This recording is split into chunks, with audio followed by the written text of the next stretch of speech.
Hello everyone. जर तुम्हाला diabetes आहे आणि तुम्ही साखर पूर्णतः बंद केली आहे पण गूळ खावा की नाही याबद्दल तुम्हाला काही शंका आहे तर हा व्हिडिओ शेवटपर्यंत नक्की पहा. मी स्नेहा परांजपे, मी क्लिनिकल न्यूट्रिशनिस्ट आहे आणि आज आपण साखर का गूळ काय बेटर आहे डायबिटीजसाठी ते बघणार आहोत. सो परवाच माझ्याकडे क्लायंट आल्या होत्या ज्यांनी डायबिटीज आहे त्यांना, त्यामुळे साखर पूर्णतः बंद केली होती. पण मला असं दिसून आलं की सकाळचा चहा घेतल्यावर त्यांची शुगर वाढते आणि तेव्हा मी त्यांना विचारलं की तुम्ही चहामध्ये काय ॲड करता. तर त्या म्हणाल्या की मी गूळ ॲड करते, कारण त्यांनी असं ऐकलं आहे की साखरेपेक्षा गूळ हा बेटर आहे आणि त्यांनी शुगर कंट्रोलमध्ये राहते.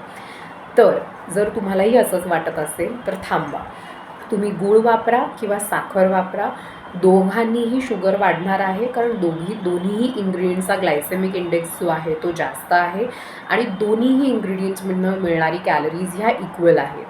सो जर तुम्हाला डायबिटीज आहे तर साखर किंवा गूळ हा ऑप्शनच नाही आहे, आपल्याला दोन्हीही अवॉइड करायचं आहे. इन्स्टेड तुम्ही नॅचरल स्वीटनस जसं की स्टिविया आहे किंवा मॉन्क फ्रूट शुगर आहे हे वापरू शकता, जे 0 कॅलरी आणि व्हेरी लो ग्लायसेमिक इंडेक्स आहेत, ज्याच्यामुळे तुमच्या शुगर्स वाढणार नाहीत.